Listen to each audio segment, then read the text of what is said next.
me a link when you get a chance. I will get you the link in just a second. Ladies and gentlemen, we are here. We are live. This is a Wednesday afternoon lighting chat time.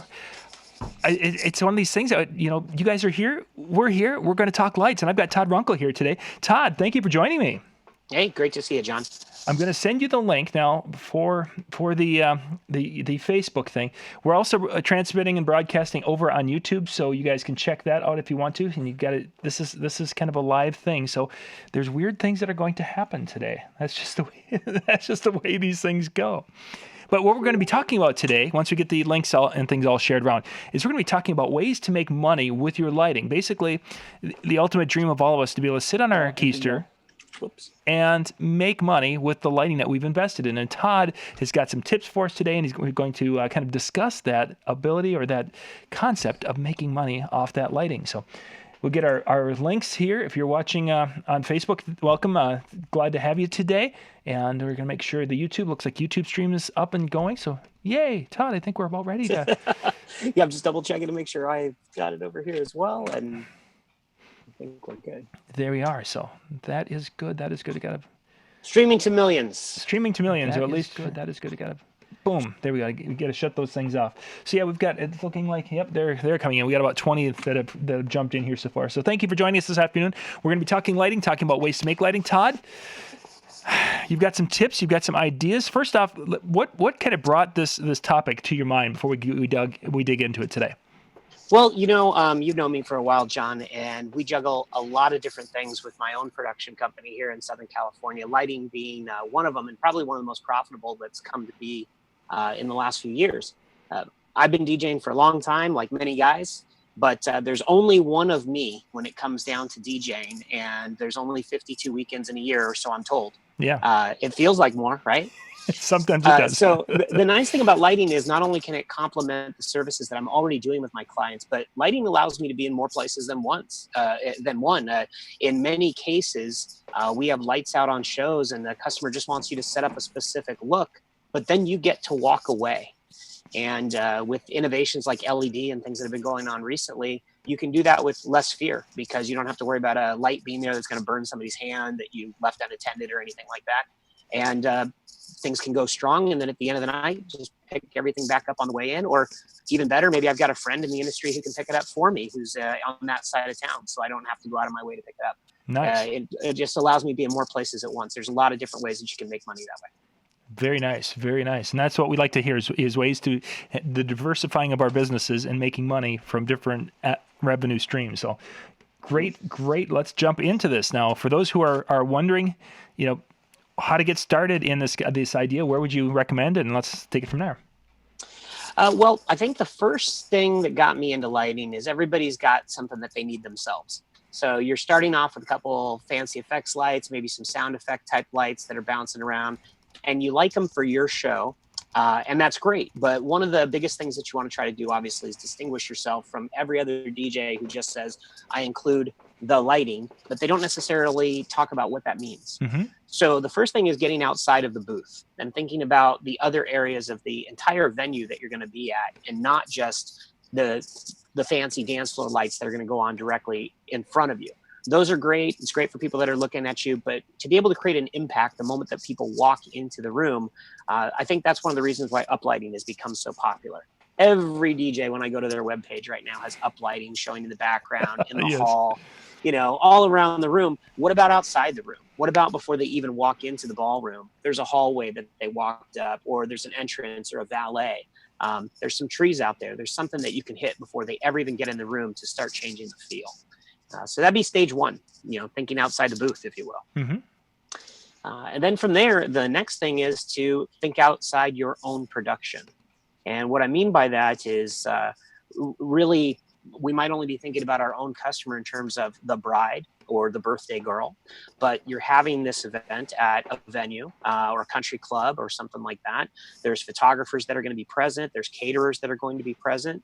If you start thinking about those people's needs, it allows you to take it to the next level. And then very quickly, I'm not just buying lights for myself. I'm buying lights for what would those people use from me. They're going to see this setup and think it's great. You should approach them and let them know, hey, I can do this for you too. I don't just do this for the bride. What do you have coming up on your calendar? What's going on over here? And then I have new clientele now with the venues or the other vendors. And I put packages together for them. That's kind of the next thing. Interesting. Yeah, I guess I wouldn't have. I mean, the venue would make some sense, but even some of the other vendors, there are some that are going to want to have spotlighting as an example. Yeah, good idea.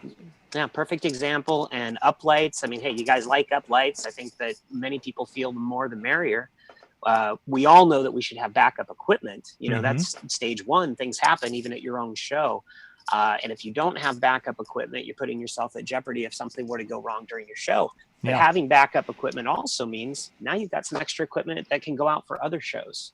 If you only need 10 lights for the show that you're going at, and you own 20 or 30, you can get some things on some other venues at the same time, once again increasing your revenue stream. Very, very true. Yeah, good stuff.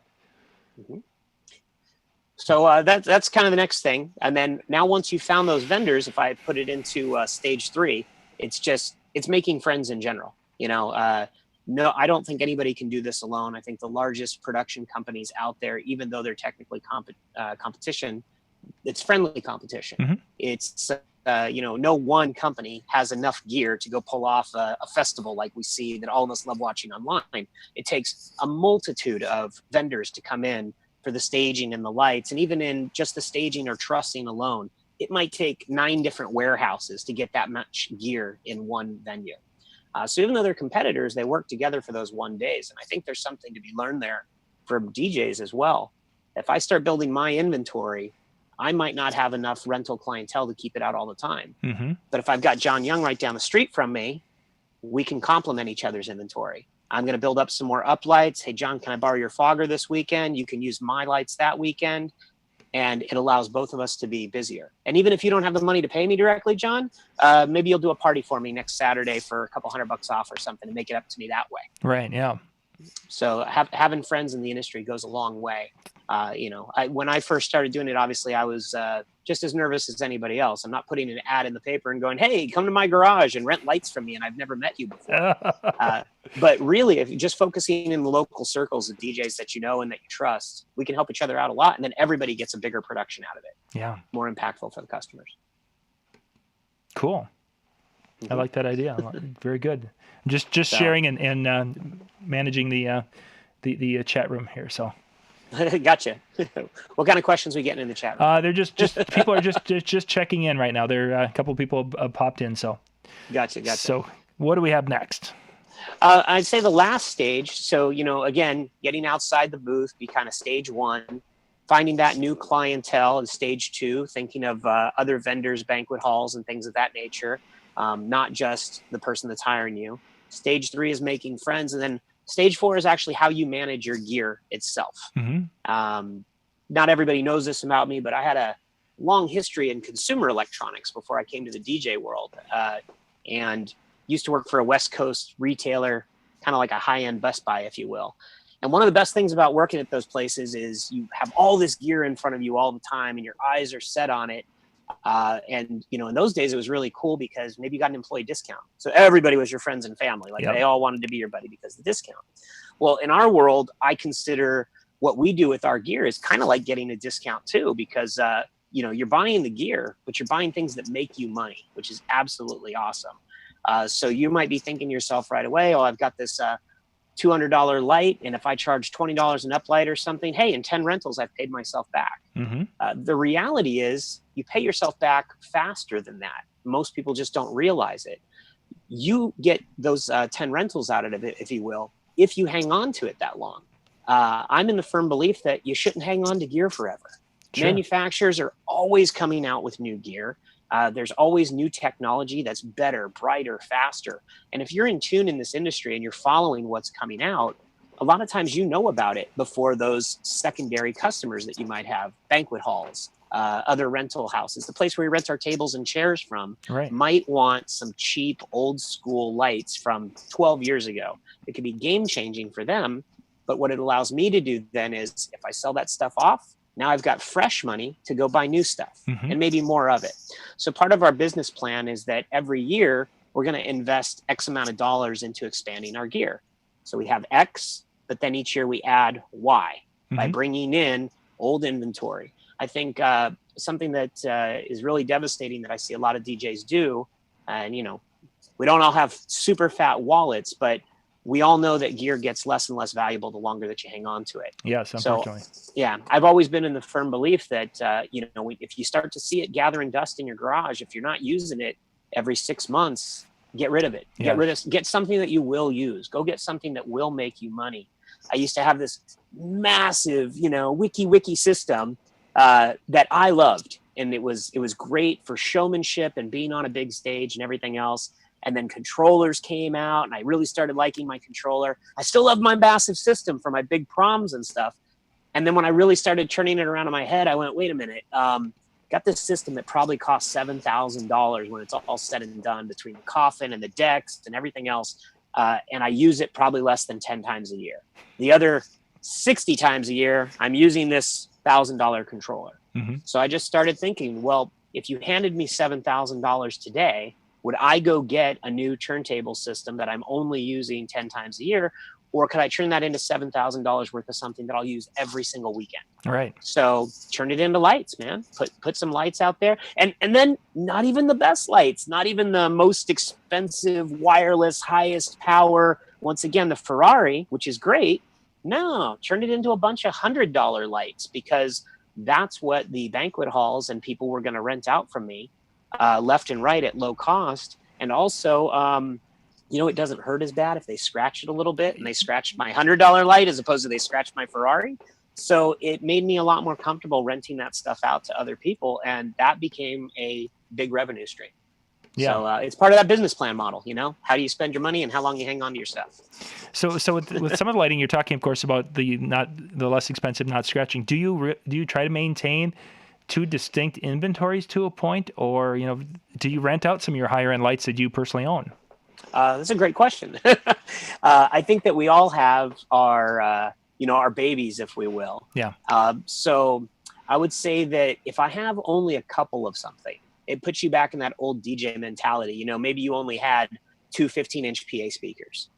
You're not going to be comfortable putting those out there because, well, hey, if they go down, you can't do a show next Saturday, right? That's always the fear. That's why people don't want to loan their gear out. So on items that we might only have one or two of, yeah, I'd probably be a little less likely to let that out in the first 4 months.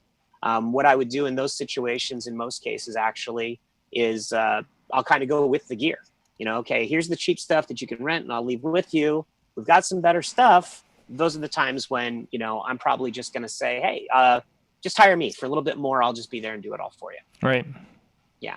But for the most part, it's all fair game. If it's not fair game out the gate, it's going to be fair game once we're within about 3 to 6 months of owning it. Gotcha. Interesting. Todd, we got a question from Chris out there. Sure. And if you guys have any questions for Todd, please put those into the chat on the Facebook chat. And hopefully it's flowing. Last night I ended up losing about 20 posts, and I didn't see them until after. So hopefully it's flowing. The question, what do you do when you're loaning out lights to a fellow DJ and they come back and they're kind of beat up and such? How do you handle that probably ahead of time, so when it comes back, you know how to deal with it? Or what would you recommend? Well, I think that's the key to having friends. It's a different business model if you're going to go out from the start and just look for people that you don't know. If you're just going to go and put an ad out, then yeah, it's fair game. And we all, I think, know that people don't respect rental gear as much as they respect their own. But part of that too is, how do you transport your gear? If I give the guy a bunch of lights in an egg crate with cords stacked on top of it, what do I expect to happen? But if I give him the lights nice and clean in an organized case with foam cutouts or a nice soft bag, which is perfectly sectioned off for the lights, it's easy for him to do the right thing. Mm-hmm. So you want to make it easy for people to do the right thing. Same thing with how they wrap your cords or anything like that. If you hand them a rat's nest, guess what you're going to get back? When people see the gear and the way that you tend to treat your gear, they're more inclined to treat it the same way. Now, they're still never going to treat it as good as you. That's part of the model. That's part of what you have to deal with. And the first people that we start, that I start letting stuff get loose to is guys I've literally worked directly beside in the field. So I've watched them DJ. I've seen how they treat their own personal gear. Right. And they've worked alongside me, maybe been my labor on a Saturday or something to help me with one of my shows. And then you know who's worth trusting or not. Mm-hmm. Yeah, and I think that's definitely a big one. You hope that everyone's going to treat things like you would, but sometimes it doesn't happen. So you have to. It doesn't, and it's there's going to be a risk with everything, but hey, warranties are created for a reason. So as long as the light is still working, it might take a little bit of a beating, but maybe that just means we're going to sell it off faster than we would have originally planned. Very much so. Very much so. I don't like scratch gear, right? Yeah, exactly.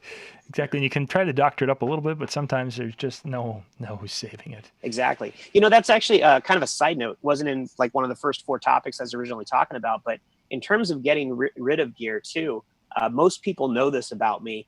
I hold on to every box of every piece of gear. So what I've found, I don't use eBay quite as much as I used to, but in the old days when I sold off old stuff, having the box, having it actually shipped in the manufacturer's box with the foam and everything the way that it's supposed to, goes a long way into increasing the resale value.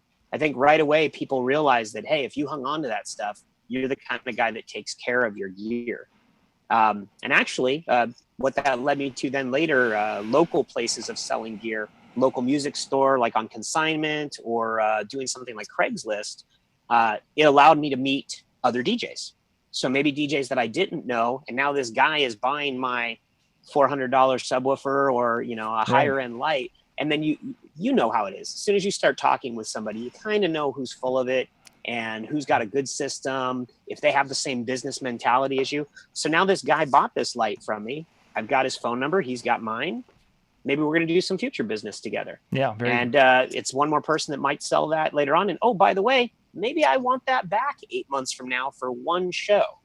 Now I can call it and rent it back from him. Mm-hmm. Remember that thing you bought from me? Would you be willing to loan it to me this weekend for $30? I just need it for this one show. Goes a long way. Yeah, for sure. Another question. Do you find yourself, this is more of someone who's renting from someone else, but the number of times you would rent before you should consider owning it? Is there you have any tips or thoughts on that? I think that's different for everybody. There used to be a rule that I heard from a lot of guys in terms of rate.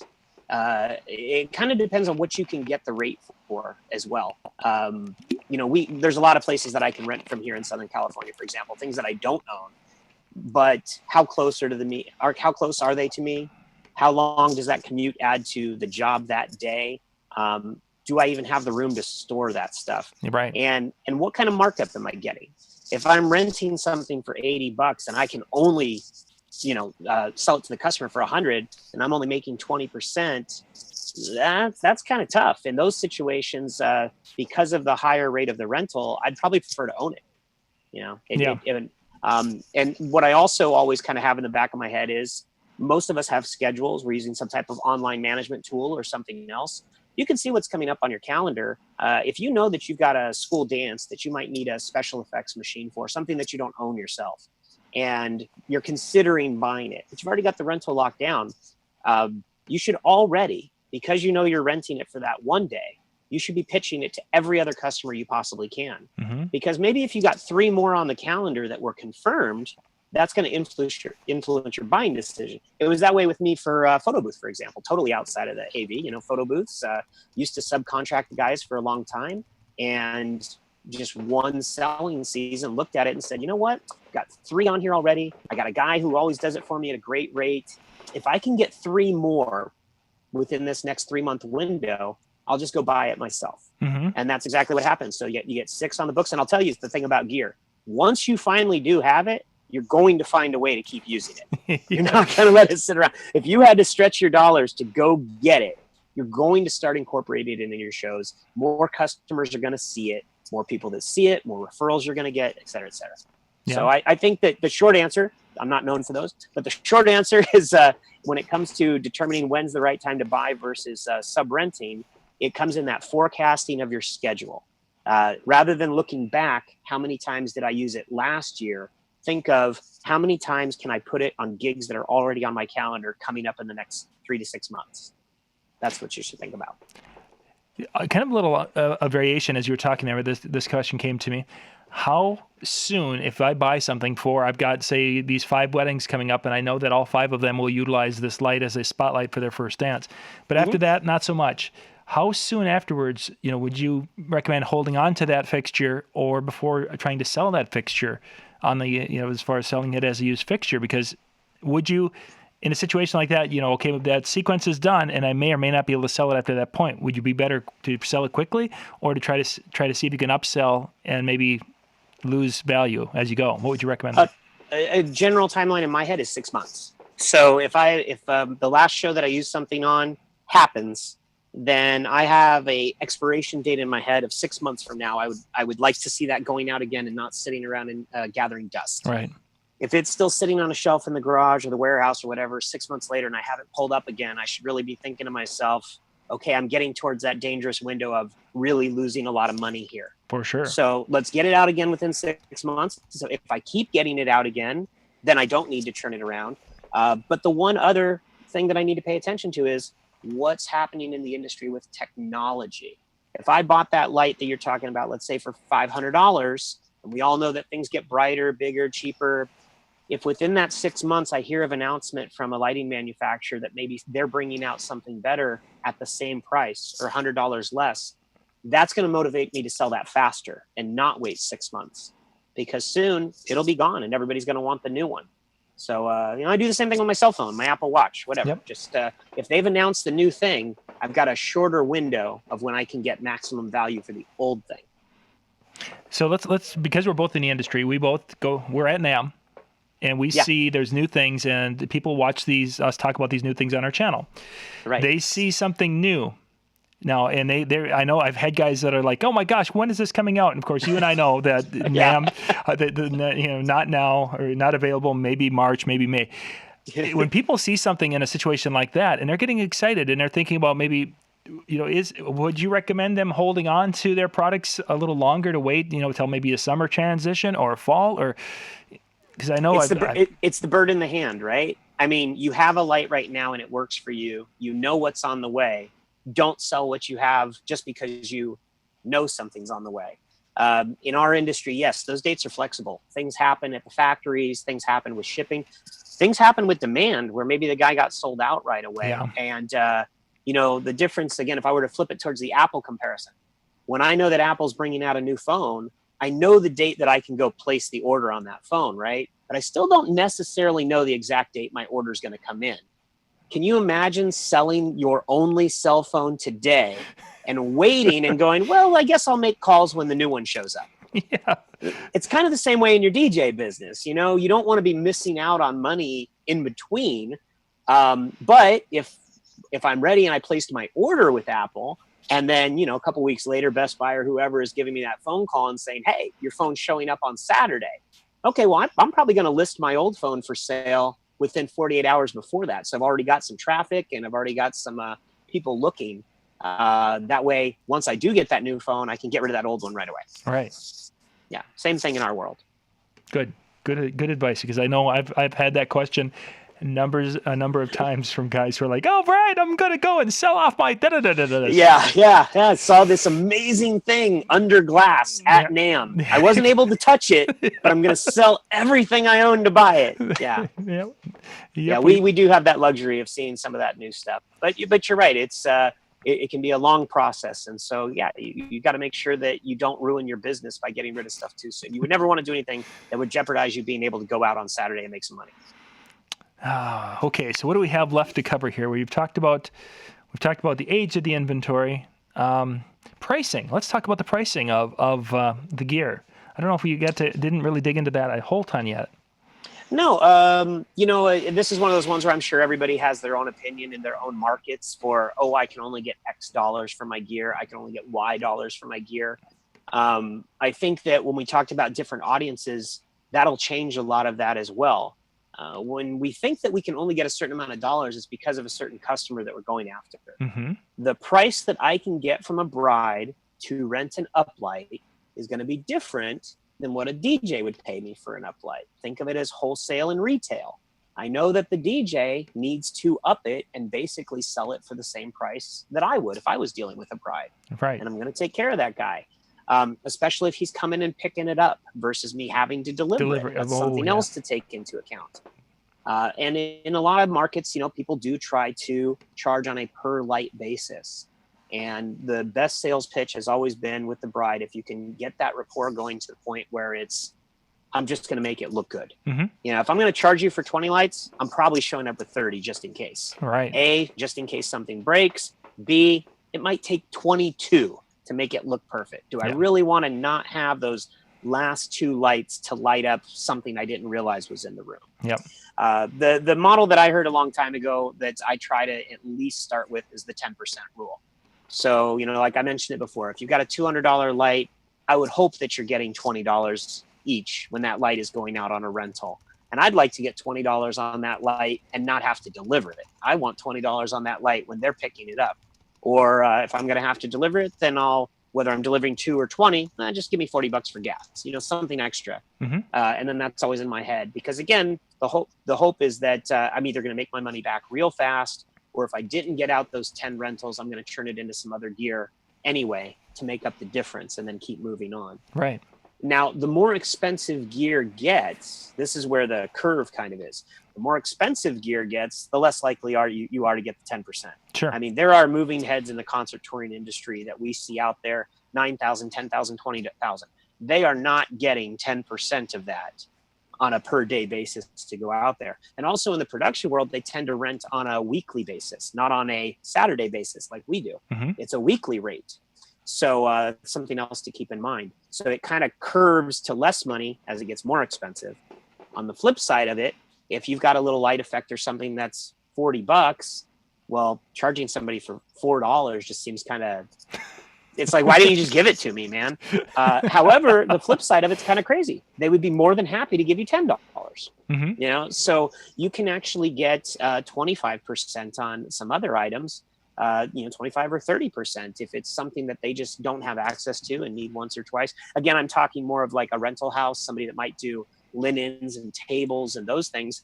They don't know our industry. Right. They don't know this $200 light, where they can get it from, what it costs, whatever. So it's just something to keep in mind that depending on your audience, you can get a little bit more. But I mean, for my own financial planning, in my head, I'm thinking 10%. 10% allows me, I should definitely be able to get 10 rentals out of it this year. If I don't, I'm going to sell it back off, and then I can flip the gear within a year before the new model comes out, have some new money.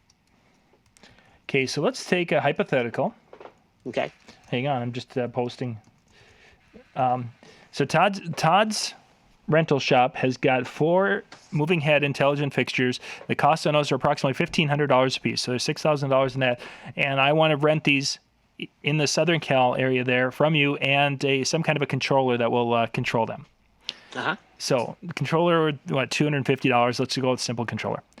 Okay. What kind of a price do you think something like that would get in a semi-average market? So you're already kind of touching on some of those hypotheticals. So That's a $1,500 moving head. Let's say there's also a $900 moving head. The thing is, when people are renting them in this area, for example, it's a mover. A mover's a mover. I mean, unless it's a really, really low wattage toy mover versus something on tour, for the most part, a mover's a mover. So there's going to be an average price in the industry. So really, it wouldn't matter most likely, it would matter if it's an $800 fixture or a $2,000 fixture. Exactly. You're probably going to get somewhere in the neighborhood of $100. Give or take 15%. That's about where you're going to fall. And this is why it's important to shop your own industry too. Know what you can rent from big lighting and AV rental houses, not just other DJs. That's going to help you out on your big shows. If I know that I can go rent some nice high power discharge lamp, moving heads that cost $2,000 at retail, and I know of a shop out here in Southern California where I can rent them for $85, I know it's going to be a little bit harder to ask me for $120 for a $800 LED moving head. Mm-hmm. Again, given the audiences and who knows what else is out there. But it also helps me out in terms of, if I know I can get them for 85, if this guy over here is willing to pay the 120, maybe it makes sense to just go pick them up and put them over here rather than owning them myself. Yeah. and I can just make money off of that, get them out on some shows. Cool. Yeah. If any of you have any questions, we got a couple more minutes here before we wrap things up. And I've just been going through. Chris Lloyd had just asked a question about the mark boxes behind you. Oh, and he's wondering. He's wondering, and I mentioned that. What's your official title with Mark Lighting?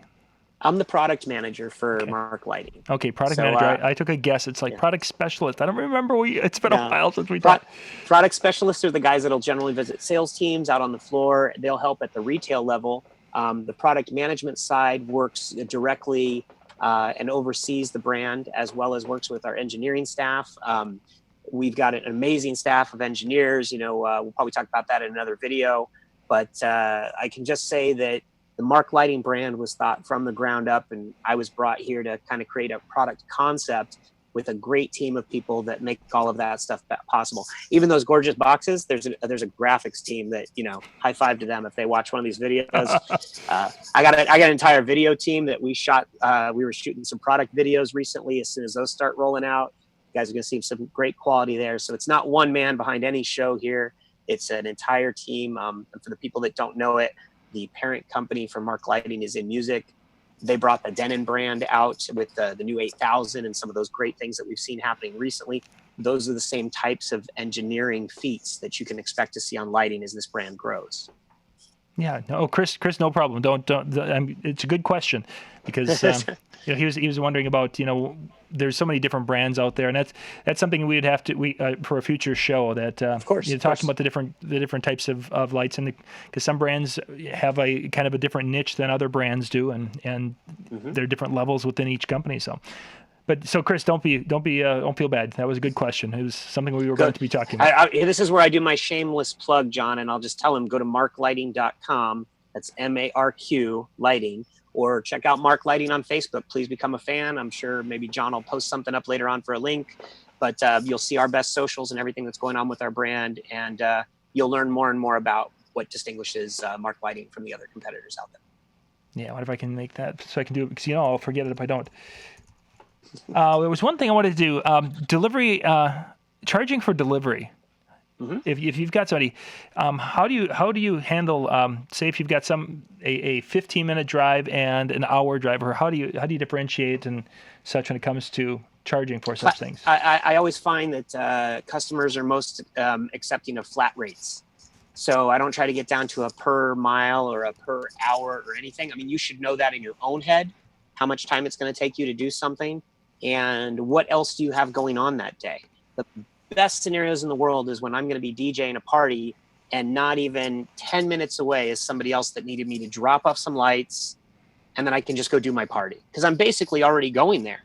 If they give me an extra $25 or $50 for delivery, that's gravy. I was already going that direction. I'm already making the rental off the lights. So anything additional on that would be great. But flat rates, I would say you guys know the geographical territories for where you live, and just think in $25 or $50 increments. It's $50 for this, $100, $150, whatever. And customers like flat rates, and that'll protect you in the event that this time somebody's renting 20 lights from you, and it's totally worth your time to go out there because you're making a killing off the lights. And then the next time they go, hey, I need 2 lights tomorrow. Can you come? The 2 lights themselves wouldn't be worth it. So having a flat rate of, I go out for at least X dollar amount. If you've got that made up in the gear, great, I'll come to you. If not, whatever the shortage is, you're going to pay to me in a flat delivery rate. Yeah. Cool. Protect yourself. Yeah, for sure. That's a very important thing. I got the link in the description area here of our video on Facebook. You guys can pop out and check that out. Right now, we're going to wrap things up with this video, and you guys aren't going to see the second video for a couple of weeks, but we're going to do a video on talking about some lights that I've asked Todd to pick out some lights for those of you who are getting into starting production. And that's what we're going to be talking about, is his picks to get you going in a small production lighting company that will allow you to do some different type of events. So watch for that video. It'll be coming out on the DJN TV on a Wednesday evening, I think probably getting into mid to late May, so somewhere in that ballpark. So Todd, thank you very much for being on with us this afternoon. No problem, John. Thanks a lot. Yep. Thank you guys for watching, and we'll catch you. I don't know if we'll be doing another show yet later today, but anyway, just keep an eye out on our Facebook page, and we'll catch you later. Thank you much. Bye-bye.